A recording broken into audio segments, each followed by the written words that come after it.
Welcome to Kiruba's academy. இன்றைக்கி நம்ம பரீட்சா exam தான் நமக்கு அடுத்து வருது இல்லையா?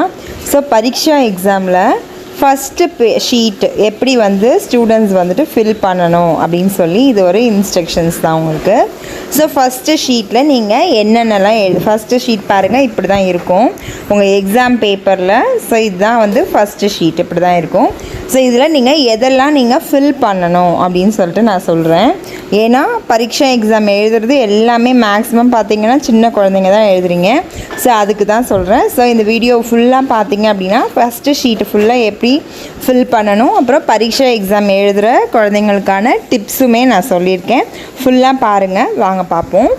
ஃபஸ்ட்டு பாருங்கள், இந்த சைடு என்ன கொடுத்துருக்காங்க, ரோல் நம்பர் அப்படின்னு கொடுத்துருக்காங்க இல்லையா, தேர்வு எண் அப்படின்னு கொடுத்துருக்காங்க. ஸோ உங்கள் கையில் என்ன இருக்கும், ஹால் டிக்கெட் கண்டிப்பாக எல்லாமே வச்சுருப்பீங்க இல்லையா. அந்த ஹால் டிக்கெட்டில் இருக்கக்கூடிய ரோல் நம்பரை ஹால் டிக்கெட்டை பார்த்து இந்த பாக்ஸில் நீட்டாக எழுதணும். நீங்கள் பென்னும் யூஸ் பண்ணிக்கலாம், பென்சிலும் யூஸ் பண்ணிக்கலாம், எது யூஸ் பண்ணாலும் ஓகே தான். ஸோ நீங்கள் உங்கள் பென்னோ பென்சிலோ எதில் எக்ஸாம் எழுத போகிறீங்களோ அந்த பென்னில் இல்லை பென்சிலில் நீங்கள் நீட்டாக அந்த நம்பரை பொறுமையாக பார்த்து எழுதுங்க. அந்த ரோல் நம்பரை இந்த பாக்ஸில் ஃபில் பண்ணிடணும். ஓகே, அடுத்தது பாருங்கள். அடுத்தது கேண்டிடேட்ஸ் நேம் அப்படின்னு போட்டிருக்கு இல்லையா. ஸோ மாணவர் பெயர். ஸோ அப்போ என்ன எழுதணும், இங்கே இந்த டேஷில் உங்களோட பேர் தான் எழுதணும். ஸோ அதில் உங்களோட பேர் ஃபஸ்ட்டு என்ன பண்ணுங்கள், இனிஷியல் போடுங்க, கேபிட்டல் லெட்டர்ஸ் எல்லாமே கேபிட்டல் லெட்டர்லேயே எழுதிடுங்க நீங்கள். ஸோ ஃபஸ்ட்டு இனிஷியல் போடுங்க. இதுவுமே ஹால் டிக்கெட்டில் பேரில் என்ன ஸ்பெல்லிங் இருக்கோ அந்த ஸ்பெல்லிங் தான் எழுதணும், சரியா? ஸோ ஃபஸ்ட்டு இனிஷியல் போட்டுட்டு ஒரு டாட் வச்சுட்டு உங்கள் பேரையும் ஃபுல்லாகவே கேபிட்டல் லெட்டர்ஸில் எழுதிடணும். ஓகே, இதெல்லாம் எழுதும்போது ரொம்ப பொறுமையாக எழுதணும். எந்த அடித்தல் திருத்தல் எதுவும் வராமல் நீங்கள் பார்த்துட்டு பொறுமையாக எழுதணும். பார்த்து தான் எழுத போகிறீங்க. ஸோ எந்த ஒரு பதற்றமும் இல்லாமல் பொறுமையாக எழுதுங்க. ஸோ நெக்ஸ்ட்டு பாருங்கள், நெக்ஸ்ட்டு என்ன கொடுத்துருக்காங்க, டேஷில் நேம் ஆஃப் த பிளேஸ் அப்படின்னு கொடுத்துருக்காங்க. தேர்வு எழுதும் ஊரின் பெயர். ஸோ நீங்கள் இப்போ எந்த ஊரில் இந்த எக்ஸாமை எழுதிட்டுருக்கீங்க? ஸோ திருச்சியில் எழுதுறீங்களா, சென்னையில் எழுதுறீங்களா, இல்லை எந்த ஊராக இருந்தாலும் ஓகே. ஸோ அந்த ஊரோட பேர் ஸ்பெல்லிங் எல்லாமே எதில் இருக்கும், நம்ம ஹால் டிக்கெட்டில் ஆல்ரெடி பிரிண்ட் பண்ணி இருக்கும். ஸோ நீங்கள் ஸ்பெல்லிங் தெரிலனா அதுக்காக பயப்பட்டு தப்பாலாம் எழுத வேண்டாம். நீங்கள் ஹால் டிக்கெட்டை பார்த்து அப்படியே இதுவும் எழுதிடலாம். ஸோ உங்கள் ஊரோட பேர், ஸோ அது இங்கிலீஷ் தான் எழுத போகிறீங்க இல்லையா. ஸோ உங்கள் ஊரோட பேர் அதையும் மேக்ஸிமம் நீங்கள் கேபிட்டல்லையே எழுதிக்கோங்க ஃபுல்லாகவே. ஓகே, ஸோ அடுத்தது பாருங்கள். அடுத்தது இந்த பக்கம் பார்த்தீங்கன்னா என்ன கொடுத்துருக்காங்க பாருங்கள், கேண்டிடேட்ஸ் சிக்னேச்சர் அப்படின்னு கொடுத்துருக்காங்க இல்லையா. ஸோ அந்த கொடுத்துருக்கிறதுக்கு மேலே ஸோ லைன் கொடுத்துருக்காங்கன்னா அதுக்கு மேலே நீங்கள் என்ன பண்ணணும், எங்கே சைன் பண்ணணும் அப்படின்னு கேட்பீங்க. எங்கே சைன் பண்ணணும் ஜி, கீழே சைன் பண்ணுமா மேலே சைன் பண்ணணும், மேலே தான் சைன் பண்ணணும். ஸோ கேண்டிடேட் சிக்னேச்சர், மாணவரின் கையொப்பம் அப்படின்னு கொடுத்துருக்காங்க இல்லையா. சிக்னேச்சர் அப்படின்னா என்ன, இது சின்ன குழந்தைங்க எழுதுறதுனால சொல்கிறேன். பெரிய பிள்ளைங்கன்னா தெரியும் சிக்னேச்சர்னால் எப்படி போடணும். இனிஷியலை கேபிட்டலில் எழுதிடுங்க, ஒரு டாட் வச்சுடுங்க. First letter of your name should always start with a capital letter இல்லையா. அது நமக்கே தெரியும், எப்போ நம்ம பேர் எழுதினாலும் ஃபஸ்ட்டு லெட்டர் கேபிட்டலில் தான் போடணும். ஃபஸ்ட்டு லெட்டரை மட்டும் கேபிட்டலில் போட்டுட்டு பேலன்ஸ் எல்லாத்தையும் ரன்னிங் லெட்டர்ஸில், சாதாரண லெட்டர்ஸ் நீங்கள் எப்படி எழுதுவீங்களோ கர்சிவில் எழுதினாலும் சரி, இல்லை நீங்கள் ரன்னிங்கில் தனித்தனியாக ஒவ்வொரு லெட்டராக எழுதினாலும் ஓகே தான். ஸோ அதுதான் உங்கள் சைனில் போட போகிறீங்க. ஸோ ஃபஸ்ட்டு இனிஷியலை கேபிட்டலில் போட்டுருங்க. First letter of your name should be in capital letter. So first லெட்டரை கேபிட்டலில் போட்டுட்டு ஸோ பாக்கி இருக்க லெட்டர்ஸ், இப்போ ஃபார் எக்ஸாம்பிள் இப்போ ஒரு நேம் நான் சொல்கிறேன். ஃபார் எக்ஸாம்பிள் இப்போ எஸ் புனிதா அப்படின்னு வச்சுக்கோங்க உங்கள் நேமு. ஃபார் எக்ஸாம்பிள் தான் நான் சொல்கிறேன். அப்போ எஸ்ஸை கேபிட்டலில் போட்டு டாட் வச்சுட்டு first letter for Punitha is P இல்லையா. பி கேபிட்டலில் போட்டு UNITHA அதை ரன்னிங் லெட்டர்ஸில் அப்படியே எழுதிடணும். அவ்வளவுதான். ஸோ இது மட்டும்தான் நீங்கள் ஃபில் பண்ண போகிறீங்க. உங்களுக்கு நல்லா கிளியராக புரிஞ்சிருக்கும்னு நினைக்கிறேன். நேம் எழுதுறீங்க, அப்புறம் name of the place, candidates name உங்கள் பேர் தான் ஆஸ் இன் ஹால் டிக்கெட். அதுக்கு முன்னாடி இந்த பாக்ஸில் நம்ம ரோல் நம்பர் ஃபில் பண்ணிட்டோம், அதுக்கப்புறம் கேண்டிடேட்ஸ் நேம் ஃபில் பண்ணிட்டோம், அதுக்கப்புறம் place. So every thing is in your hall ticket it self. எல்லாமே ஹால் டிக்கெட்லேயே அதுக்கான ஸ்பெல்லிங் இருக்கும். நீங்கள் எங்கேயும் போய் தேட வேணாம், பக்கத்துலலாம் பேச வேண்டாம் இல்லையா. ஸோ இங்கே நெக்ஸ்ட் பாருங்கள், கேண்டிடேட் சைன் நான் எப்படி போடணும்னு இப்போ சொல்லிட்டேன். ஃபர்ஸ்ட் லெட்ரு இனிஷியல் கேபிட்டல் போடுங்க, அப்புறம் உங்கள் நேமோட ஃபர்ஸ்ட் லெட்டர் கேபிட்டலில் போட்டு அப்படியே ரன்னிங் லெட்டர்ஸில் உங்கள் பேரை வந்து அழகாக எழுதிடுங்க. ஓகேவா. ஸோ அவ்வளோதான் நீங்கள் ஃபில் பண்ண வேண்டியது. ஸோ இங்கே அப்படியே கீழே அப்படியே வந்தீங்கன்னா இந்த இடத்துலலாம் நீங்கள் டச் பண்ணவே கூடாது. ஸோ இதெல்லாம் வந்து பாருங்கள் மேலே போட்டிருக்காங்க பாருங்கள், for examiner office use only.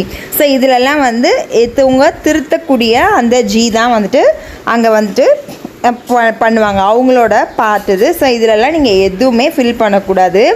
நிறைய குழந்தைங்க என்ன பண்ணுவாங்க அப்படின்னா இதில் ஸோ நீங்கள் நம்பர்ஸை பார்த்துட்டு உடனே வந்துட்டு நம்பர் நேம்ஸை வந்து எழுதிடுறீங்க.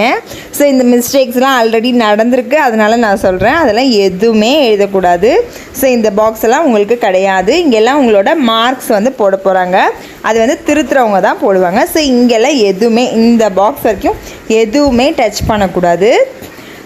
வந்துட்டு கீழே பாருங்கள், நேரம் டைம் அப்படின்னு கொடுத்துருக்காங்க இல்லையா. பரீட்சா எக்ஸாமுக்கு எவ்வளோ டைம் பாருங்கள், 2 hours. ஸோ 2 hours வந்துட்டு நீங்கள் இந்த கொஷின் பேப்பருக்கு வந்துட்டு உங்களுக்கு கொடுத்துருக்காங்க. டோட்டல் மார்க்ஸ் பாருங்கள் 100. So you're writing the marks for test for exam for 100 மார்க்ஸுக்கு எழுதுறீங்க. அதில் முக்கியமான விஷயம் பாருங்கள், நோட் அப்படின்னு கொடுத்துருக்காங்க இல்லையா. Neatness and legibility carry 5 marks. So உங்கள் பேப்பரை எவ்வளோ நீட்டாக நீங்கள் ப்ரெசென்ட் பண்ணியிருக்கீங்க, உங்கள் ஹேண்ட் ரைட்டிங், அப்புறம் பேப்பரை வந்து பத்திரமா ஹேண்டில் பண்ணி பேப்பரில் வந்து வேறு எதுவுமே எந்த ஸ்க்ரிபிளிங்ஸ் எதுவும் பண்ணக்கூடாது, கசக்கக்கூடாது, கிழிக்கக்கூடாது. ஸோ அப்போ மடித்து வைக்கக்கூடாது, கசக்கக்கூடாது. ஸோ ரொம்ப நீட்டாக பத்திரமா வந்து அந்த பேப்பர், ஏன்னா கொடுக்குற கொஷின் பேப்பர்லேயே தான் நீங்கள் ஆன்சர் எழுதுறீங்க. ஸோ பேப்பரை வந்துட்டு பத்திரமா கசங்காமல் எதுவும் பண்ணாமல் இருக்கணும். அதுக்காகவே உங்களுக்கு எவ்வளோ மார்க்ஸ் கொடுக்க போகிறாங்க, 5 marks. ஸோ உங்கள் ஹேண்ட் ரைட்டிங் ரொம்ப இம்பார்ட்டன்ட். தெளிவாக ஒரு லெட்டராக தனித்தனியாக எழுதுனீங்க அப்படின்னாலே உங்கள் ஹேண்ட் ரைட்டிங் யாராக இருந்தாலும் சரி ரொம்பவே அழகாக இருக்கும். அது மாதிரி ஸ்பேஸ் வந்து பார்த்துக்கணும். ஸோ ஒரு வேர்டு முடிச்சுட்டு லெட்டர்ஸ்க்கு நடுவில் ஸ்பேஸ் கொடுக்கவே கூடாது.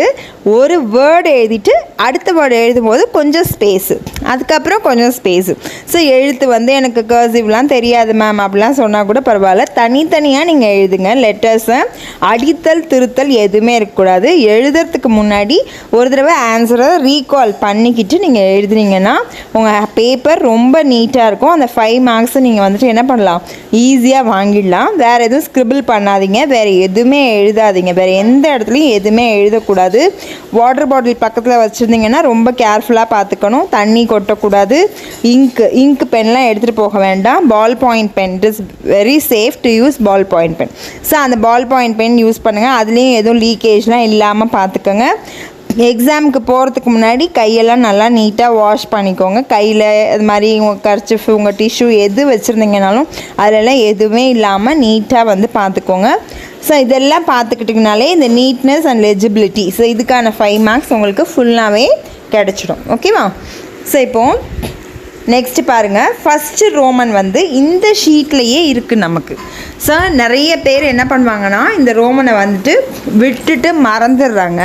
ஸோ அப்போது என்ன பண்ணுங்கள், ஃபஸ்ட்டு ரோமன் என்ன, நமக்கு மாடல் பேப்பர்ஸ்லாம் ஆல்ரெடி எழுதியிருப்பீங்கன்னு நினைக்கிறேன். ஸோ மாடல் பேப்பர்ஸ்லாம் எழுதியிருந்தீங்கன்னா தெரியும். அதில் வந்து ஃபஸ்ட்டு ரோமன் என்னவாக இருக்கும், மிஸ்ஸிங் லெட்டர்ஸ் இருக்கும் நமக்கு இல்லையா. ஸோ அந்த மிஸ்ஸிங் லெட்டர்ஸ் இந்த பேஜ்லேயே ஃபஸ்ட்டு ஷீட்லேயே லாஸ்ட்டாக இருக்குது பாருங்கள். ஃபஸ்ட்டு ரோமன் பாருங்கள் என்ன இருக்குது, சொற்களை பூர்த்தி செய்யவும், கம்ப்ளீட் த வேர்ட்ஸ் அப்படின்னு கொடுத்துருக்காங்க இல்லையா. இதுதான் ஃபஸ்ட்டு ரோமன். இந்த ஃபஸ்ட்டு ரோமன் எப்படி எழுதணும், பூ அப்புறம் டேஷ் கொடுத்துருக்காங்க, என்ன வரும், பூல் வரும்ல. ஸோ அப்போ என்ன பண்ணுங்கள், ஸோ இதில் வந்துட்டு லெட்டர்ஸையும் ஃபில் பண்ணலாம், பட் இட் இஸ் அதுக்கான இப்போ வந்து டேஷ் கொடுத்துருக்காங்க இல்லையா, அதனால் ஃபுல் வேர்டை வந்து எடுத்து நீங்கள் என்ன பண்ணிடலாம், டேஷில் பூல் அப்படின்னு சொல்லிட்டு அந்த டேஷில் வந்துட்டு நீங்கள் எழுதிடலாம்.